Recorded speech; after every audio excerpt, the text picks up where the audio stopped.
Carl Ludwig Siegel, one of the great mathematicians of the 20th century from Germany, and he was visiting the Institute for Advanced Study in Princeton, giving a series of lectures, and one day it was a terrible snowstorm, like it was over the weekend, and nobody came into the lecture except Siegel hiked his way in because he was a hardy kind of guy, and he just looked out there and there was no one there, and he just gave the talk.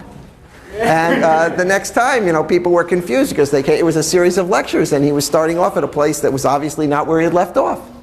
And they said, well, why did you give the talk? If there was no one there. He said, look, I came in, I was supposed to give the talk, I gave the talk, I went home. It was very systematic. Okay. So last time we did primes in Z of I, and showed there was a lot of relationship to number theory. For example, we showed that the primes congruent to 1 mod 4 gave rise to 2 primes, pi and pi prime, in Z of I, and primes congruent to 3 mod 4, 1 prime. In fact, the element p is still a prime. These 2 primes have the property that pi times pi prime is equal to p. So there was this nice distinction. And this is the statement, by the way, that if pi is equal to a plus bi, it says that a squared plus b squared is equal to p, which is a proof of Fermat's theorem that every prime congruent to 1 mod 4 is the sum of 2 squares. So hidden in this determination of the primes in Z of I, together with the fact that it was a principal ideal domain, we got that result. Yeah? I just have a slightly other question. Is there an algorithm to find the squares that make up the A and the B? Very, very good question. So there are formulas for it. Gauss worked hard on finding formulas for A and B. In fact, you can normalize them. You see, one of them has to be odd. Right? I mean, you can't have two odd numbers adding up to an odd number, right? And so one is odd, and since you can change the sign of that, you can make the odd one either 1 or 3 mod 4 if you want to. You can normalize it a little bit, and then you can ask for an actual formula going from P to A, that sort of thing. And Gauss found such formulas, and people have searched for such formulas in the future. And I may even do a little of that in my special lecture next week. Okay? But it's a great, great question. I mean, once you prove it's a sum of 2 squares, it's like, well, what are A and B? Okay? It's related to another subject called elliptic curves, which I'm going to talk about next week. Okay? Now, what we're going to do for the rest of the term is we're going to study rings R analogous to Z of I, and determine what their primes are, although they're not always unique factorization rings. And we've seen some rings analogous to this. For example, in homework, there was this ring, z squared to minus 2. So all things are the form a plus b squared to minus 2. And there, this delta function, delta of a plus b squared to minus 2, which is a squared plus 2b squared, this gives a Euclidean structure on this ring. So R is Euclidean with respect to this function delta. And so you have a nice prime factorization in that ring too. And then we also introduced the ring R, which was z squared to minus 5. And that ring doesn't even have unique factorization, so it's certainly not Euclidean. No unique factorization, because we had 2 times 3 was equal to 1 plus the square root of minus 5, 1 minus the square root of minus 5. And each of these elements is irreducible, is a prime. So these rings obviously look similar, but they have different properties. So you might say, well, what we could do is a general analog of this was we could take rings like z square root of d. That looks like a good example. So all things are the form a plus b times the square root of some number. And so that would be the same thing as taking the quotient of the polynomials in Z by the ideal x squared minus d. And if we wanted this to be an irreducible polynomial, we'd want d not to be equal to a square. So that all of these rings are of this form. Okay? Now, the reason, so we could study those rings, but this isn't quite right. This is not quite the right analog. Very close, but not quite the right analog of z of I. And I'll give you an example to show you why this is slightly the wrong thing to do. Because consider the polynomial f of x is x squared plus x plus 1.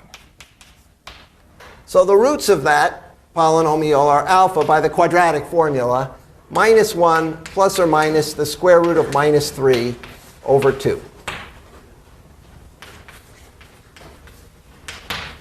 Okay?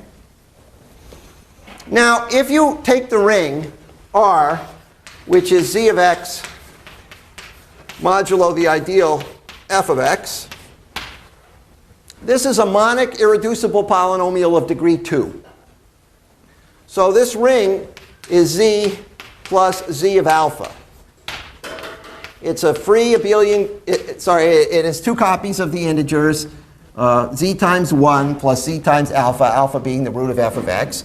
And any higher polynomial in alpha, alpha squared, alpha cubed, can be re-expressed in terms of alpha and 1 using this relation.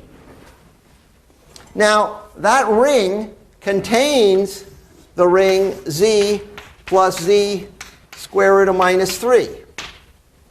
Because if I multiply alpha by 2 alpha, and I add 1 to it, that becomes plus or minus the square root of minus 3. So inside of this ring, I certainly have the expression 2 alpha plus 1, so I have a square root of minus 3. I also have 1, so I have this ring. But these two rings aren't equal because I cannot write alpha as an integer plus an integer times the square root of minus 3. I have to divide by 2. And in fact, this ring has index 2 in this ring. And both of them have the same fraction field. Our integral domains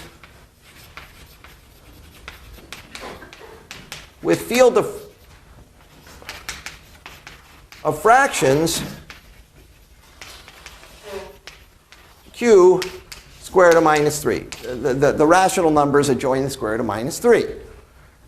And obviously, we'd want to work with the largest natural ring we could inside of this field of fractions, which means we wouldn't necessarily want to work with this ring. It might be better to work with this ring.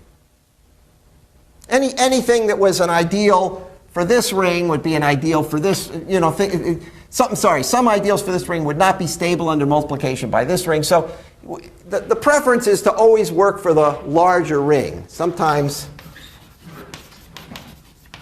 can enlarge this ring inside the field of fractions. So the first thing we're going to have to do to figure out what the analog is of the Gaussian integers in this kind of setting is to figure out when we can enlarge it, what kind of rings we want to work with. It turns out, for example, that one reason that it's better to work with this ring is that this ring is a Euclidean ring. This ring isn't. So that was a big discovery that Euler made, that it was better to study the ring generated by this than just square root of minus 3. OK, so we're going to back off a little bit before we tell you what the right rings are that we're going to study for the rest of the course. And let's talk a little bit about algebraic integers. I'll keep this up for a second. Now, I should say about the homework. So I've gotten a little bit behind to the schedule. So I had Peter change the homework on the web. You get a day off today just to sort of catch up, orient yourself, get ready for the final push. And then we're going to have 3 more assignments. One after class Wednesday, one after class Friday, and one after class Monday. And those are the assignments that Peter had posted, all moved back a day. Now, you may say, When am I going to hand in the assignment after class Monday if I'm catching a flight Monday afternoon? Okay, that's for you to plan ahead on. If you're going to be around Tuesday, hand it in Tuesday. If you're not going to be around because you're leaving directly after class on Monday, or God forbid, you're leaving before class on Monday, then you should try to get that homework assignment to Peter and Liz in some other way. Okay? They'll be gracious and take it in a little late. Okay, now to get the right analog, we have to talk about algebraic integers. So we say a complex number is an algebraic integer. A complex number is an algebraic integer if alpha is the root of a monic polynomial f of x with integer coefficients. X to the n minus an minus 1, x to the n minus 1. Any monic polynomial. Monic means first coefficient 1, integer coefficients. Okay, so example. Every integer is an algebraic integer. Because an integer is the root of this polynomial. Okay, another example. Square root of d for d in z. Because that's the root of the polynomial x squared minus d. Like, that's an algebraic integer. Another example. This is an algebraic integer because it's the root of this polynomial, which is monic with integer coefficient. It doesn't look too integral, like it looks like it has a 2 in the denominator, but in fact it's the root of that polynomial.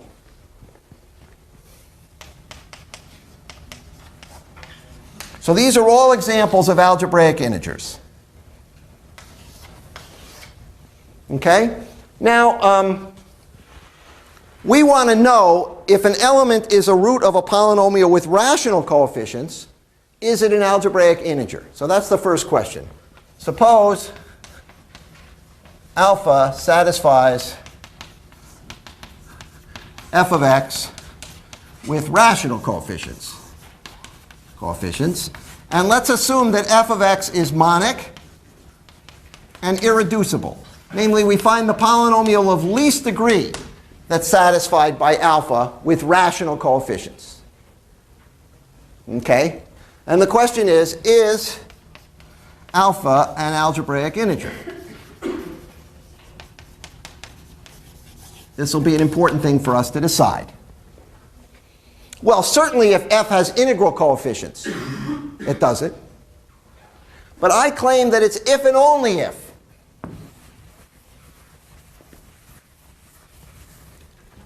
Claim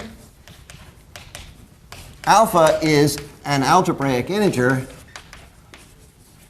if and only if the monic irreducible f of x with rational coefficients satisfied by alpha has integral coefficients.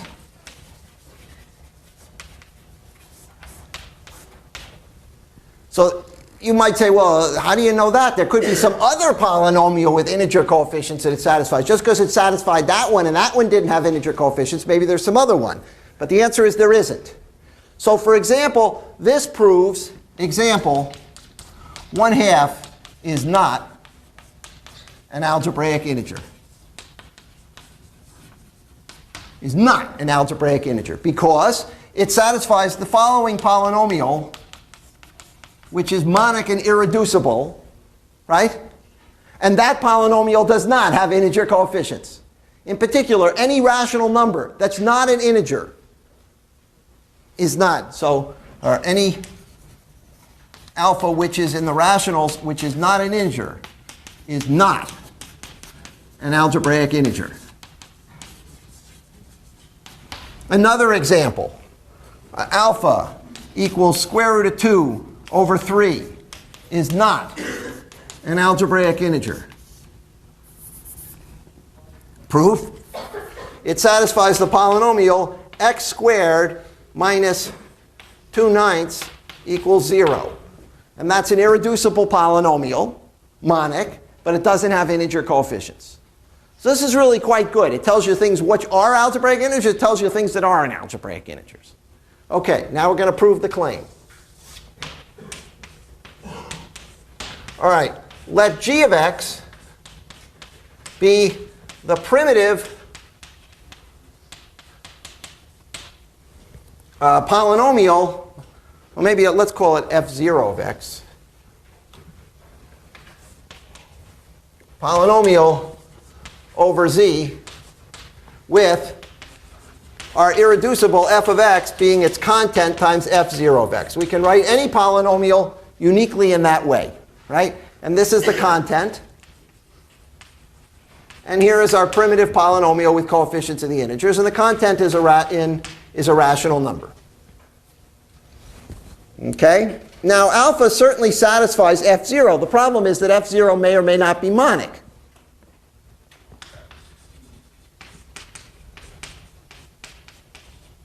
OK?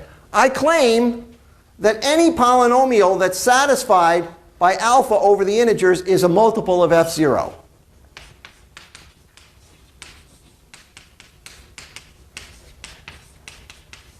With g of alpha equals 0 has the form g of x is equal to f0 of x times q of x, where this is in z of x. Now, if I can prove that, that proves that statement. Because why? If f of x did not have, if f of x has integral coefficients, then f is equal to f0. Because the GCD of a coefficient is 1 because the thing was monic. Correct? If f does not have integral coefficients, then f is not equal to f0, because in particular this has integral coefficients. In particular, we've had to multiply. In particular, f0 is its leading coefficient, its first coefficient, is not equal to 1.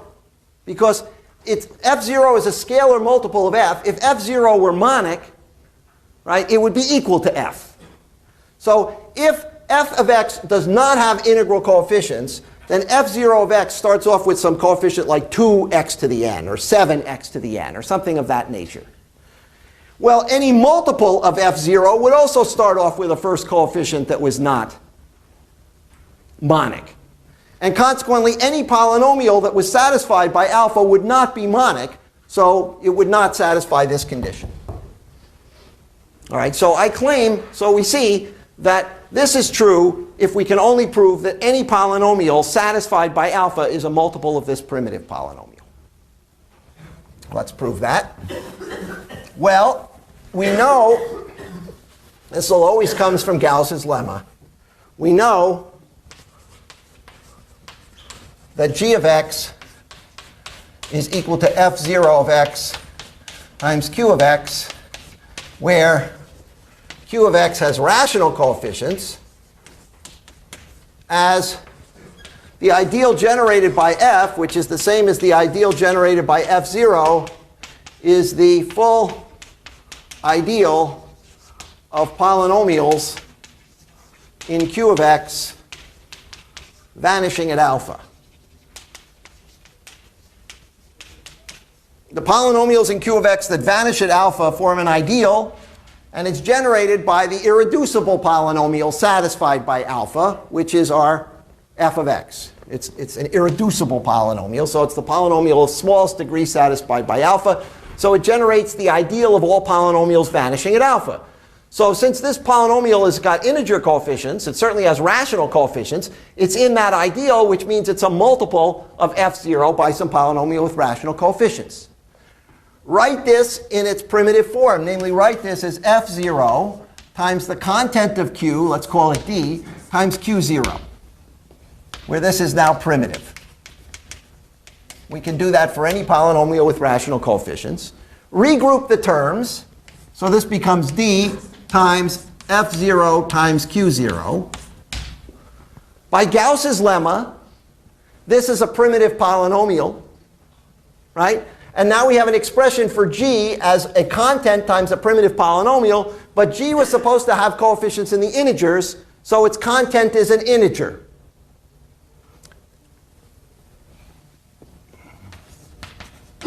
G of x is in z of x. The content is in z, which implies that q, which was d times q0, is in z of x. So the factorization that we knew about over the rationals actually takes place over the integers. And since f0 had a non-monic coefficient, any multiple of f0 has a non-monic coefficient, so there are no monic polynomials satisfied by alpha if f isn't equal to f0. Okay?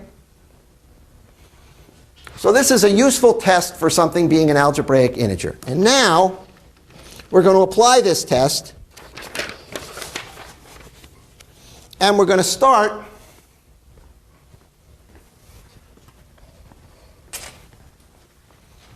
with a bigger piece of chalk.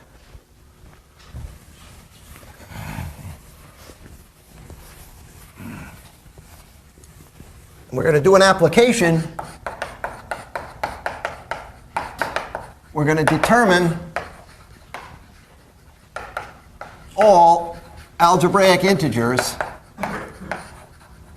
in the field q square root of d, q plus q square root of d, where d is an integer. And we might as well assume, since we're taking square roots and we can modify d, that d is square free. So its prime factorization only involves primes to the first power.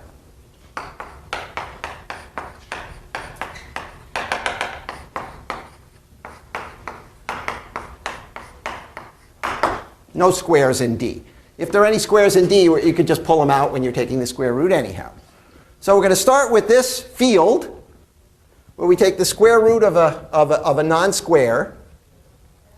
You get a nice field which has dimension 2 over the rational numbers. This is the same thing as q of x modulo x squared minus d. It's dimension 2 over the rational numbers. It's a field because this polynomial is irreducible. And we're going to determine which elements here are algebraic integers. Which of them satisfy polynomials with... Now we know that every element of z plus z square root of d is an algebraic integer. I'm going to show you that right now, that every element of this form is an algebraic integer, but sometimes we're going to get more, like we saw for square root of minus 3.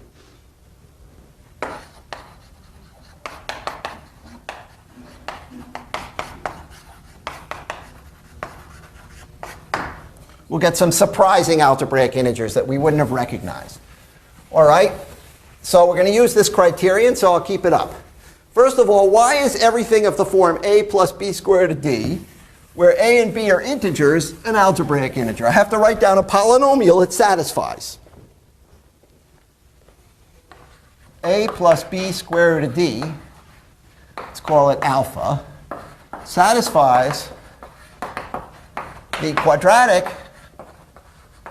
polynomial. Well, I'll write it like this. X minus alpha times x minus alpha prime, where alpha prime is the a minus b squared of d. Let's see let's see how that works out. It's nice. When you multiply this out, you get x squared minus, and then you get alpha plus alpha prime times x. But if you add alpha to alpha prime, you just get 2 times a. And then you have to multiply alpha by alpha prime. But if you multiply alpha times alpha prime, the square roots again cancel out, and you get a squared minus db squared. So any alpha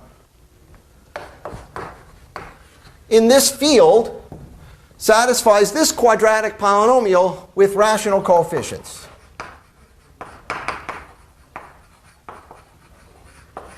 right? Because if it's in the field, a and b are rational numbers. If it's in this ring, a and b are integers, and we notice that the coefficients of the polynomial are also integers, right? Sure.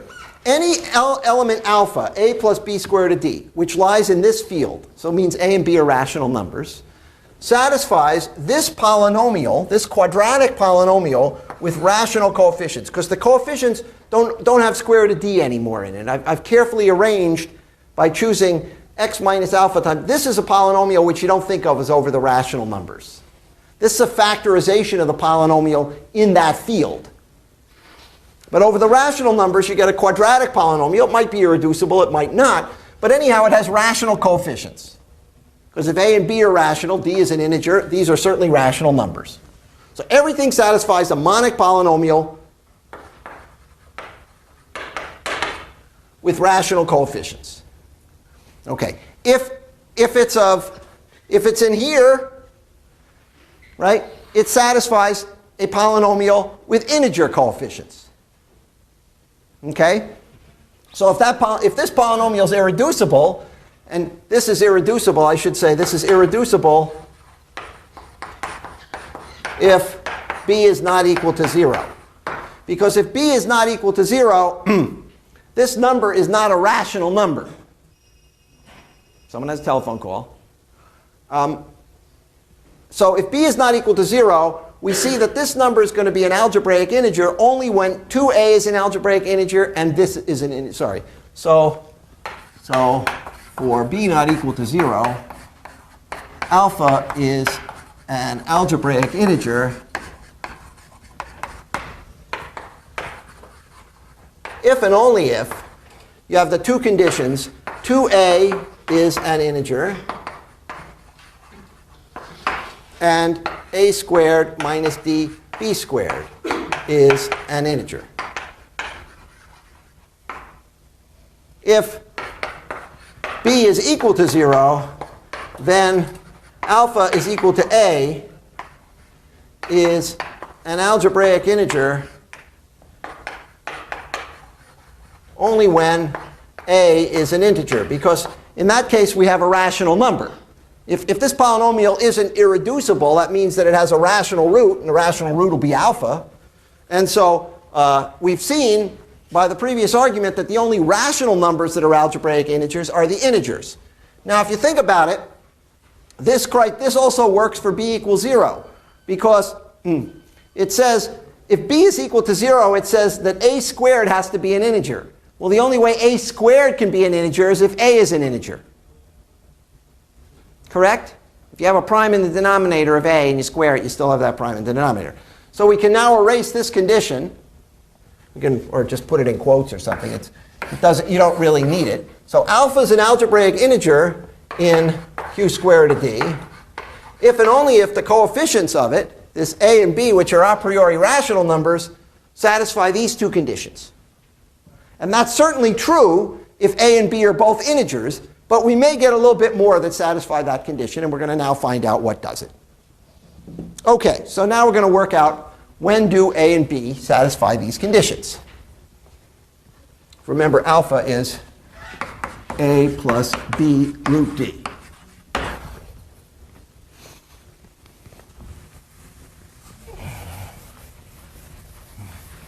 So there are two cases. If you look at the first condition, it says that 2 times a is an integer. Well, it can either be an even integer or an odd integer. If it's an even integer, a was already an integer. So let's do that case first. Case 1. A is an integer. Well, that means that b squared times d is an integer.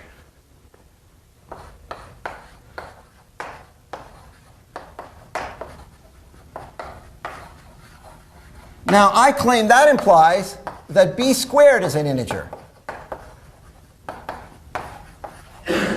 because d is square free. So if you had any prime in the denominator of b, when you squared it, p squared would be in the denominator of b squared and could not be canceled by the prime in d. Okay? And since b squared is an integer, that implies b is an integer. So in case 1, when a is an integer, b is an integer, and we're just back to the numbers that we already knew were algebraic integers. Nothing new was found.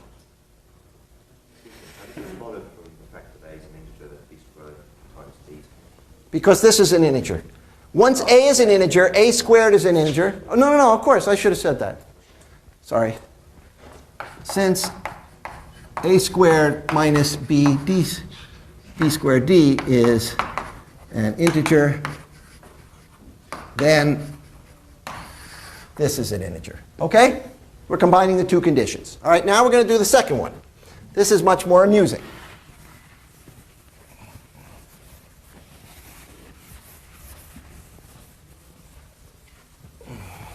Case 2. A is in 1/2 of the integers minus the integers, i.e. 2a is an odd integer.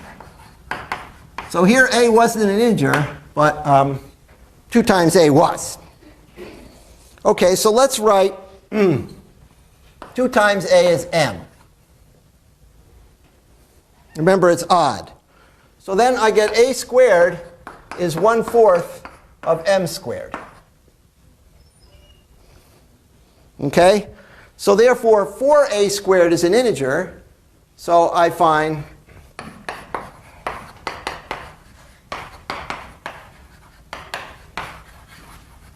so 4 times db squared is an integer.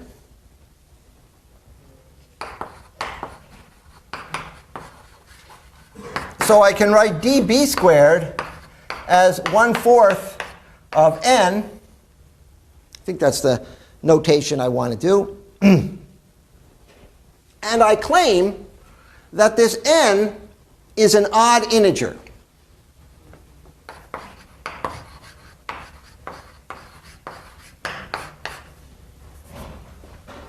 And the reason is, well, 4a squared is an integer, so since 4 times this is certainly an integer, that shows that 4 times db squared is an integer. So db squared is an integer divided by 4, but I claim that that integer n has to be an odd integer. And the reason is that this difference has to be an integer. And here I have 1/4 of some odd square, and I have to subtract off this to get an integer. Now if n were even, this would just be 1/2 times something, and I'd have nothing to cancel the 4 in the denominator. Right? If for example, m were divisible by 4, so this was actually an integer, then you couldn't subtract this and get an integer, because this is certainly not an integer. It's got 4 in the denominator. So this also has to have 4 in the denominator, which means that n has to be odd. Okay? Now I claim that means that d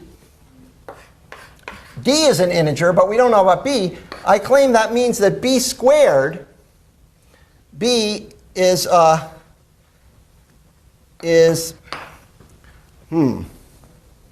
don't want to write this. All right, why not? Yeah, b is 1/2 of n0 with n0 odd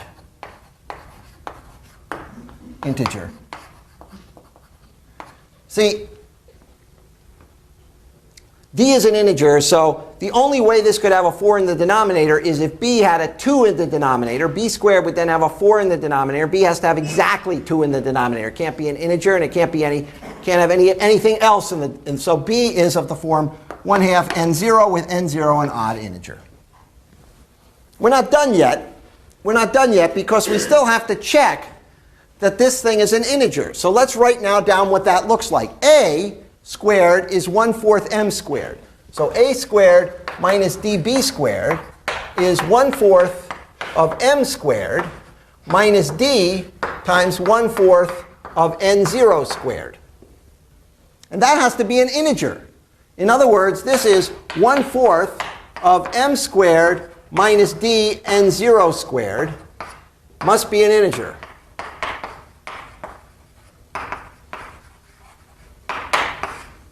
Which means that this number in here has to be divisible by 4.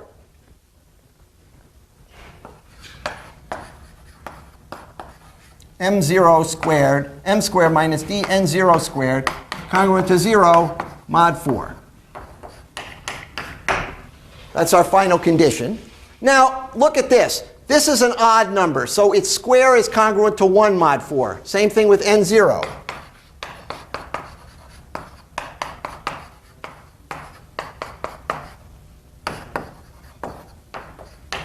So this shows that you have to have d congruent to 1 mod 4. Namely, you can't do this for every d. The only way you can get extra algebraic integers where a and b are not both integers would be to have a half integer, b a half integer, and d congruent to 1 mod 4.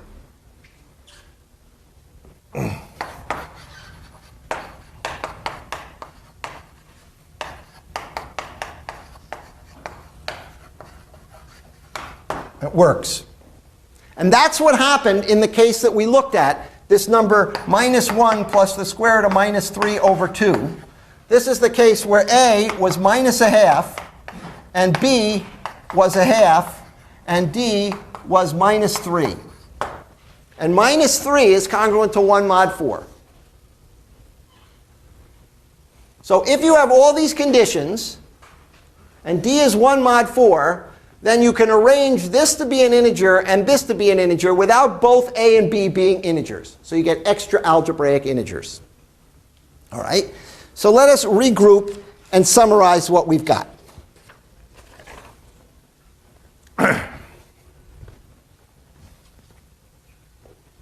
Let's go over here.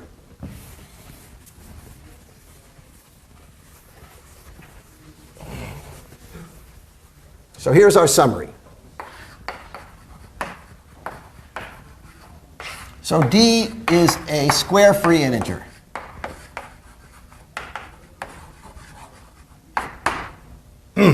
So the algebraic integers, if d is congruent to 2 or 3 mod 4. By the way, d can't be divisible by 4 because it's square-free. Right? If it were divisible by 4, it's got 2 squared in it.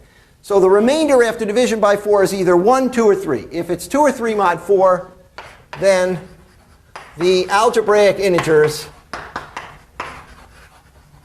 in q squared of d form the ring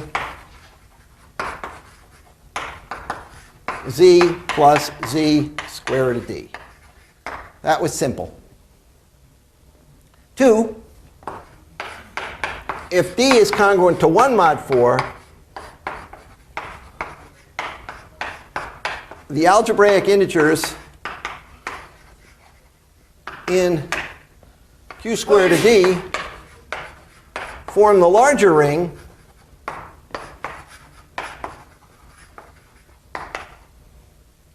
ring z plus z times the element 1 plus the square root of d over 2. Because this is in a case where a and b are half integers, right? And if you multiply this by 2, you can get the element square root of d, so you can get all the things in case 1. So if you just adjoin this element, which is an algebraic integer, then you get the large ring of algebraic integers. So in most cases, you just get exactly what you thought you'd get, the simple integer multiples of 1 and square root of d. But when d is 1 mod 4, you get a slightly larger ring of algebraic integers. That's what we've now shown.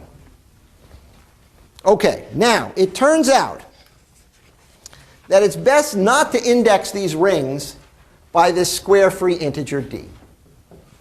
It's best to index it by the discriminant of the irreducible polynomial satisfied by the element that you're adjoining. So let's see what the irreducible polynomials are.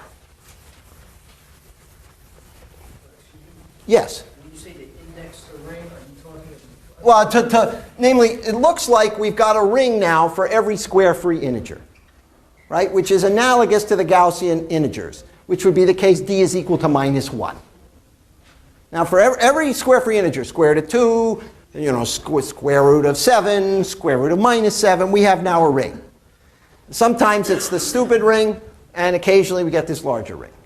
So I could say that ring was indexed by the number d. Namely, for every d, I had such a ring. But it turns out there's a slightly different invariant that I want to use. It's a multiple of d, which you're going to see. Yeah? How would you write the integers in Q? Like, how would you get that? Just say it, or just... How would I write this? So how would you, the integers in Q of D, like the symbol for that? Oh, just call, I don't know. Oh, you mean you want a ring? Call it R. Oh. Yeah, I mean, it could be the ring R. How's that? And then we could call this field F. So I could call this RD maybe, or something like that. Okay? But I want to use something different than D to index it. That's what I just was saying. Was that your question? Okay. You need a name for it. From now on, it's called R. Okay. Now, the polynomial satisfied by square root of d is this polynomial, x squared minus d. Its discriminant for a general quadratic polynomial, the discriminant is b squared minus 4ac. Right? The discriminant here would just be 4d. Correct? Okay. Now the polynomial satisfied by 1 plus the square root of d over 2. Let's take a look at that polynomial. That's more interesting. That looks like x squared minus x plus, and then you have to multiply this by its conjugate, and that gives you, I believe, d, 1 minus d over 4. Now that doesn't look like it has integer coefficients. But in fact, it has integer coefficients because remember, this d left a remainder of 1 after division by 4. So this difference is divisible by 4. So that's got integer coefficients. What's this discriminant?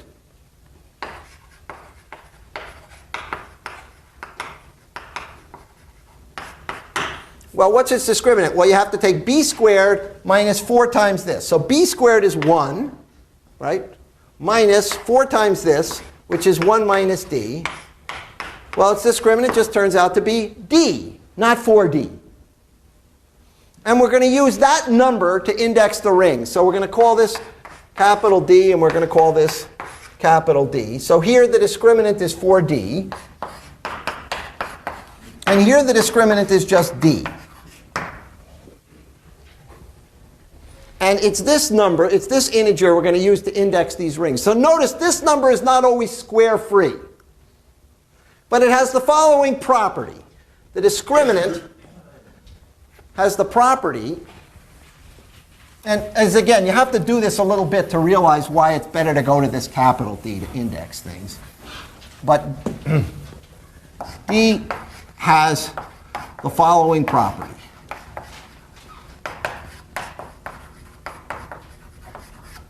A, it's an integer which is congruent either to 0 or 1 mod 4. You see, in this case, it's congruent to 1 mod 4. And in this case, it's congruent to 0 mod 4. Right? And 2, D is as square free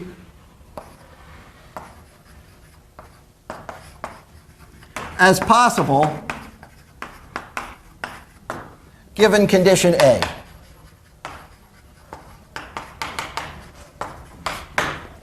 As square free as possible given condition A. Namely, the only prime such that the second power can divide it is 2.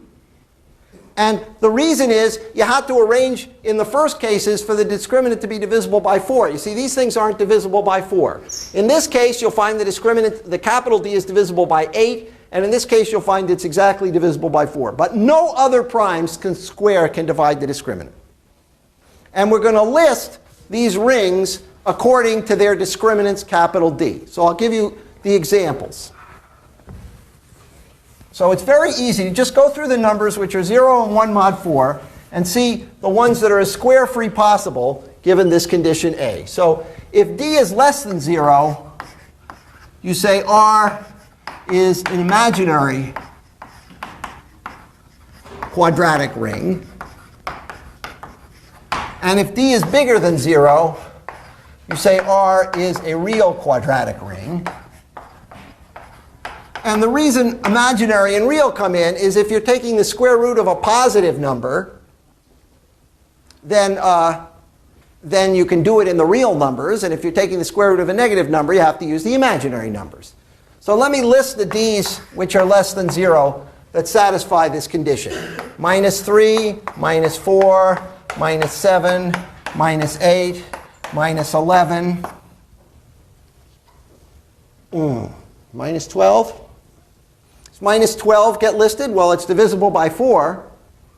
But if I divide it by 4, I get to -3, which is a permissible discriminant. So it's not as square-free as possible given condition A. So it's not a discriminant. So the next one becomes 12. Then what is next? 15. Is -16 good? No, -16 is no good, because if I divided it by 4, I'd get something here. So that's not on the list. Then I get -19. How about -20? Sure. -20 is divisible by 4, but if I try to divide it out by 4, it doesn't satisfy this condition, because I get -5. So it's as square-free as possible. And then -23, etc. So you get all those negative numbers. And D bigger than 0, you get the rings where, by the way, this is the Gaussian integers. This one is Z of I, right? Because I squared is -1, so the discriminant would be 4.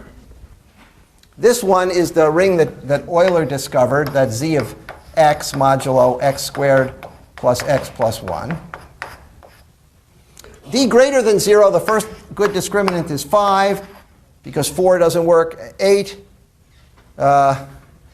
because, yeah, congruent to 1 8. 9 is a square, so that's no good. So the next one is 12, 13, 17, 20 is 4 times 5, so it doesn't work. So then 21. Then 24 is 24 work here 4 times 6, yeah, 24 works. 27, 28 is 4 times 7, so that's fine. 29. So you can make a listing of the numbers congruent to 0 and 1 mod 4 that are as square-free as possible. And for every one of these numbers, we get a ring. We get a ring, and the ring is here. So there are an infinite number of rings that are analogous to the Gaussian integers. And we now have the fun of playing with them. And we're going to play with them until the end of term. Now, I should say that you could spend the rest of your life playing with these rings. People do. I mean, this is serious stuff. So, for example, a big question which Gauss asked, a huge question which Gauss asked, is which of these rings have the property that every ideal in them is principal? Every ideal is principal. The Gaussian numbers did, so we can circle this. This is a Euclidean ring. We can circle that. Okay? So on this list, Gauss made a very good guess. And he guessed that this one, this one, this one, this one, this one, this one, and 19, and 3 more. -43, -67, and -163. 1, 2, 3, 4, 5, 6, 7, 8, 9. Those 9 rings had the property that every ideal was principal and the others didn't. That was proved in the 1960s. All right. Gauss also guessed that of these rings, the ones with positive discriminants, there were an infinite number that had the property that every ideal was principal. He couldn't say which ones, but there were an infinite number. That still has never been shown. In fact, of these rings, in some sense, about 97% of them should have this principal ideal property statistically, and no one can prove that they're even an infinite number. So that's what I mean about this being now a subject which is actively investigated mathematically. So we're going to focus our attention on this case, the imaginary quadratic rings. They're much easier. For a reason I'm now going to, well, I'll just tell you why they're easier, and then we'll pick up with this next time.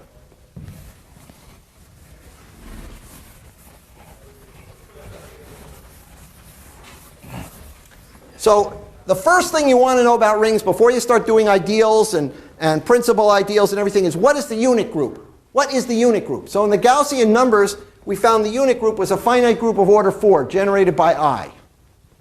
So if d is less than 0, the unit group is a finite group. It has order 4, and for d less than minus 4, it has order 2. In fact, in this case, r star is the same thing as z star, as plus or minus 1. So the units are very easy to determine in the imaginary quadratic case. I'm going to start with that next time. However, in the real quadratic case,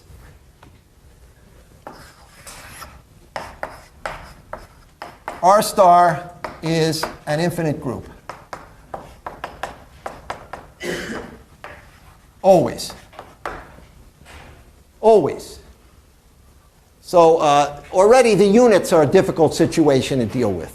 And in fact, that complicates all kinds of questions of deciding whether ideals are principal or not. In every one of these cases, the unit's an infinite group. In all of these cases, once you leave these two, you don't get any more units than you had already in the integers.